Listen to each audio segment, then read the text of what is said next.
Hello friends, स्वागत है आपका अपने चैनल एग्जाम रिवेंज में। आज का टॉपिक देखने से पहले हमने कल सिंधु घाटी सभ्यता से रिलेटेड जो पाकिस्तान में जो साइट है हमारी, जो एग्जाम की दृष्टि से बहुत ज्यादा इम्पोर्टेंट है, वो साइट को हमने कल पढ़ लिया था। जो हमारी एग्जाम की दृष्टि से सबसे ज्यादा जो पाकिस्तान में स्थित साइट्स में से है वो कौन कौन सी है, तो वो है मोहनजोदारो, हड़प्पा और चहुंद्रो। इन तीनों को सबसे ज्यादा स्पेशली हमको उनको याद रखना है और उनको एग्जाम की दृष्टि से अच्छे से पढ़ना भी है और उनको अच्छे से नोट्स के रूप में भी हमको तैयार करना है। चलिए फिर आज जो हमारे इंडिया में जो सिंधु घाटी सभ्यता की जो साइट्स है उनको हम पढ़ते हैं। तो चलिए फिर सबसे पहले है रोपड़। जो वर्तमान में जो रोपड़, इसको रूपनगर भी कहते हैं, और जो इसका जो ये कहाँ पे स्थित है, तो ये है पंजाब में सतलज नदी के किनारे। कहाँ पे? पंजाब में सतलज नदी के किनारे ये वर्तमान में स्थित है। और जो इसका उत्खनन है, इसकी जो खुदाई है वो किसने की गई, तो वो की बीबी लाल द्वारा। किसके द्वारा? बीबी लाल के द्वारा की गई। और जो कब की गई, तो इसकी की गई 1950 में। कब की गई? 1950 में। ये भारत की स्वतंत्रता होने के बाद जो सर्वप्रथम जो साइट खोजी गई, जो हिंदुस्तान में खोजी गई, जो हमारे इंडिया में खोजी गई, वो साइट कौन सी थी, तो वो थी रोपड़, जिसकी खुदाई सर्वप्रथम हुई। कहाँ पे? हमारे इंडिया में। तो इसको याद रखना है। फिर 1953 से 55 के बीच में यज्ञदत्त शर्मा ने फिर इसकी खुदाई को जारी रखा। इसके बाद जो हमको यहाँ से जो साक्ष्य मिले, वो क्या साक्ष्य मिले हमको? यहाँ पे मनुष्य के साथ कुत्ते को दफनाने के साक्ष्य मिले हैं। कौन से साक्ष्य मिले हैं? कि मनुष्य, मानव की जो मृत्यु होने के बाद उसके साथ में कुत्ते को भी दफनाया गया, उसके हमको वहां से साक्ष्य प्राप्त हुए हैं। फिर इसके बाद में है बनावली। बनावली कहाँ पे स्थित है, तो ये हरियाणा में हिसार में स्थित है, जो हमारे एग्जाम की दृष्टि से बहुत ज्यादा इम्पोर्टेंट है। तो चलिए देखते हैं ये कहाँ पे है, तो हरियाणा हिसार में स्थित है। और ये कौन सी नदी के किनारे है, तो ये रंगाई नदी के किनारे है। कौन सी नदी? रंगाई नदी। इसको याद रखना है, रंगाई नदी के किनारे यह स्थित है। फिर इसके जो खुदाई करता है, जो इसकी उत्खनन करता है, वो कौन थे, तो वो थे आर.एस. बिष्ट। आर.एस. बिष्ट के द्वारा इसकी खुदाई की गई, इसका उत्खनन किया गया। और कब किया गया, तो 1973 से 1974 के मध्य इसका उत्खनन किया गया। अब जो वहां से हमको जो चीजें प्राप्त हुई, वहां से हमको जो साक्ष्य प्राप्त हुए, तो वो साक्ष्य कौन कौन से, उनको एक बार देखते हैं। वहां से हमको बर्तनों के ऊपर सोने की परत चढ़ी हुई, पानी जैसे चढ़ा हुआ जो सोने जो बर्तन थे, उन बर्तनों के ऊपर सोने की परत चढ़ी हुई है। इसलिए कहा जाता है कि ये जो शहर था ये बहुत ज्यादा समृद्ध था। समृद्ध मतलब एक धनवान शहर था। जो हमको साक्ष्य कैसे प्राप्त होते, जो देखिए, सबसे पहले तो हमको जो बर्तन थे उनके ऊपर सोने की परत चढ़ी हुई प्राप्त हुई।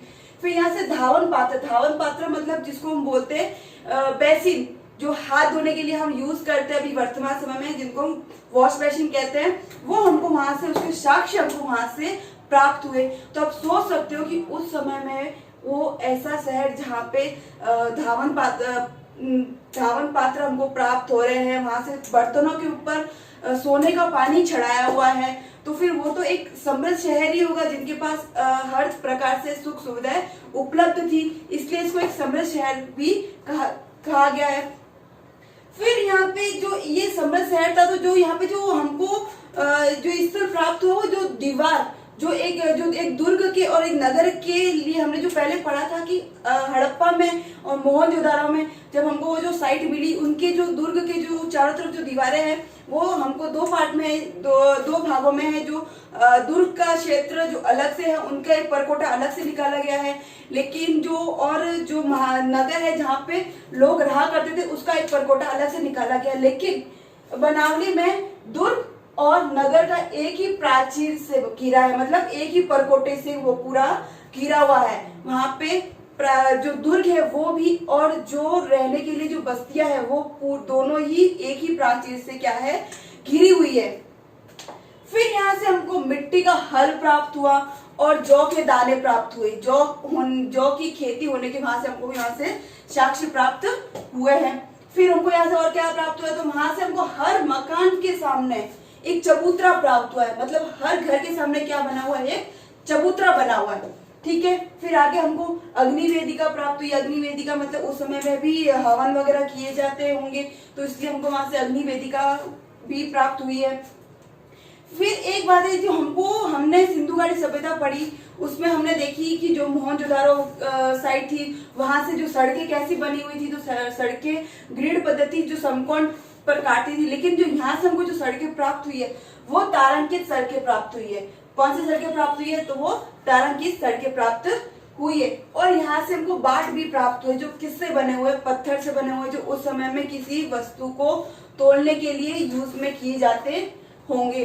ठीक है, तो हमने क्या पढ़ा, सर्वप्रथम हमने रूपनगर पढ़ा और फिर बनावनी पढ़ा। रूपनगर जो कहाँ पे स्थित है, पंजाब में सतलज नदी के किनारे स्थित है। और इसके जो उत्खनन करता थे कौन थे, वो बीबी लाल द्वारा इसका उत्खनन किया गया। और कब किया गया, वो 1950 में इसका बीबी लाल के द्वारा उसका उत्खनन किया गया।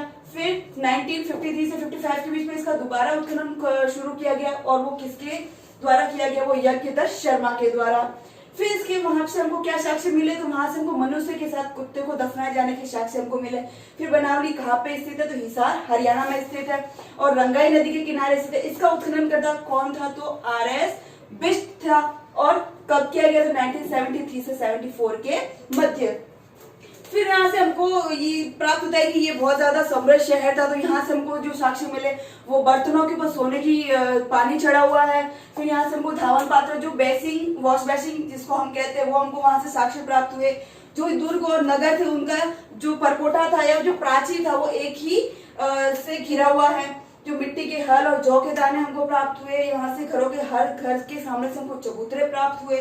हमको अग्नि वेदिका प्राप्त हुई और हमको जो सड़कें प्राप्त हुई वो कैसी सड़कें थी, वो तारांकित सड़कें थी। और यहाँ से हमको पत्थर के बाट प्राप्त हुए। फिर आगे देखिए, फिर लोथल और लोथल हमारे एग्जाम की दृष्टि से बहुत ज्यादा वेरी मोस्ट है। इसको आप मोस्ट कर दीजिएगा क्योंकि इसमें से आपको एग्जाम में क्वेश्चन पूछे जाते हैं। और यहाँ से जो एक हमको बंदरगाह प्राप्त हुआ जो सबसे ज्यादा हमारी एग्जाम की दृष्टि से इम्पोर्टेंट, जिसको हम पढ़ते। जो चलिए, जो इसके जो उत्खनन करता थे वो कौन थे, तो इसके उत्खनन करता थे रंगनाथ राव। और इसका उत्खनन कब किया गया, तो किया गया 1955 से 1962 के मध्य। और जो ये जो लोथल था इसको लघु हड़प्पा या लघु मोहनजोदाड़ो के नाम से भी इसको डिफाइन किया गया, इसको नाम दिया गया। और जो नाम दिया वो किसने दिया, वो एस.आर. राव ने दिया है। एस.आर. राव ने कहा कि ये एक तरीके से लघु हड़प्पा या लघु मोहनजोदाड़ो है जहाँ पे हमको बहुत सारी जो इम्पोर्टेंट चीजें प्राप्त हुई है।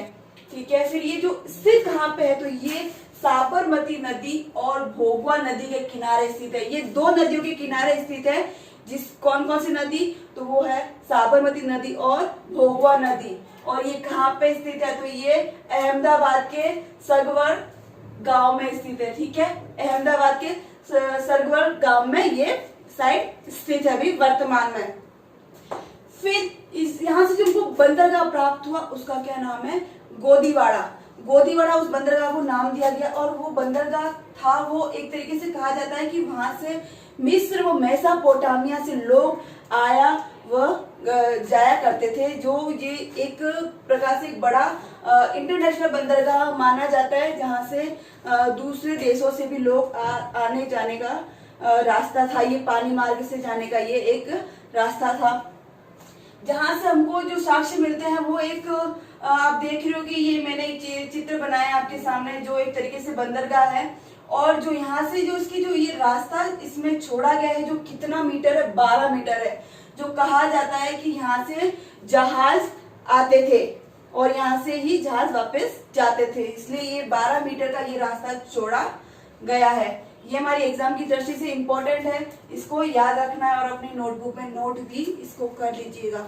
ठीक है, फिर इसको आगे देखते हैं हम कि यहाँ से हमको क्या क्या साक्ष्य प्राप्त हुए। तो यहाँ से हमको चावल के साक्ष्य प्राप्त हुए। यहाँ से हमको चावल होने के अवशेष प्राप्त हुए हैं। फिर यहाँ से हमको पंचतंत्र कहानी का चित्र प्राप्त हुआ है। पंचतंत्र की कहानी तो आई थिंक आपने सुनी होगी। तो इसका जो चित्र है वो हमको कहाँ से प्राप्त हुआ है, तो उसका चित्र हमको लोथल से प्राप्त हुआ है। फिर यहाँ से 3 युग्म समाधियां प्राप्त होती है। 3 युग्म समाधियां प्राप्त होती है। इसका मतलब कहा जाता है कि यहाँ ये जो समाधियां है ये पति पत्नी की जोड़े के रूप में ये समाधियां ली गई होगी। जो हमको वहां से प्राप्त होती है। यहाँ से हमको एक सिकोत्री देवी का चित्र भी हमको प्राप्त होता है। कौन सी देवी का चित्र हमको प्राप्त होता है? तो वो सिकोत्री देवी का चित्र हमको वहां से प्राप्त हुआ है।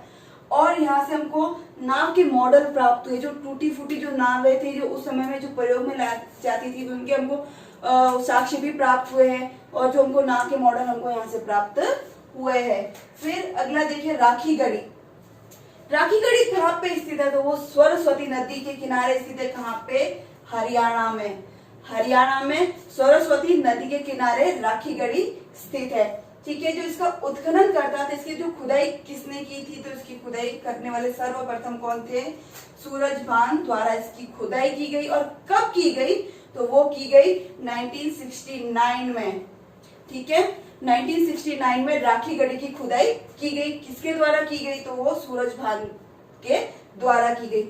और माना जाता है कि जो राखी गढ़ी जो हमारे भारत में सिंधु घाटी सभ्यता की सबसे बड़ी साइट कौन सी है? तो वो है राखी गढ़ी। इसका क्षेत्रफल कितना है? इसका क्षेत्रफल है 240 हेक्टेयर।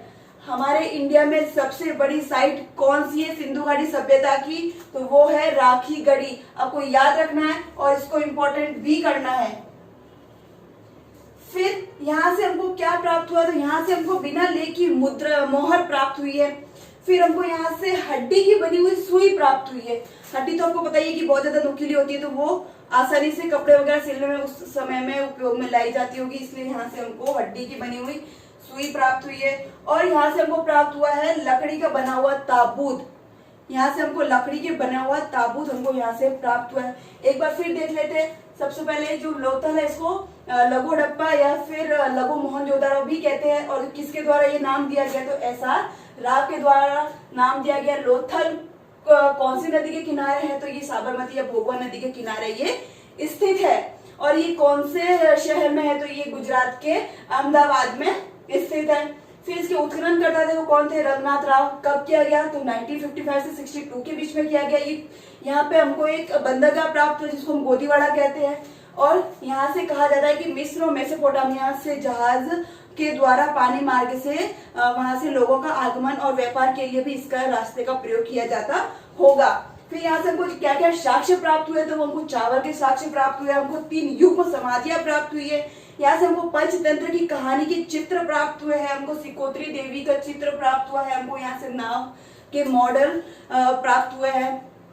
फिर राखी गढ़ी कहाँ स्थित है? सरस्वती नदी के हरियाणा में स्थित है अभी वर्तमान में। जो उत्खनन है किसके द्वारा किया गया? तो सूरजभान द्वारा किया गया। कब किया गया? तो 1969 में। और कहा जाता है और कहानी ये इंडिया का सिंधु घाटी सभ्यता से सबसे बड़ी जो साइट है वो साइट कौन सी है? तो वो राखी गढ़ी है। इसको याद रखना है आपको। फिर इसका जो क्षेत्रफल कितना है? तो 240 हेक्टेयर है। और यहाँ से हमको बिना लेख की मुद्राएं प्राप्त मोहरें प्राप्त हुई है। और यहाँ से जो हड्डी की बनी हुई सुइयां प्राप्त हुई है और लकड़ी के बने हुए ताबूत प्राप्त हुए हैं। तो आज हमने सिंधु घाटी सभ्यता से जुड़ी हुई जो इंडिया में साइट्स है वो हमने कौन सी साइट पढ़ी? तो हमने रोपड़, जिसको रूपनगर अभी वर्तमान में रूपनगर कहते हैं, फिर बनावली, लोथल और राखी गढ़ी।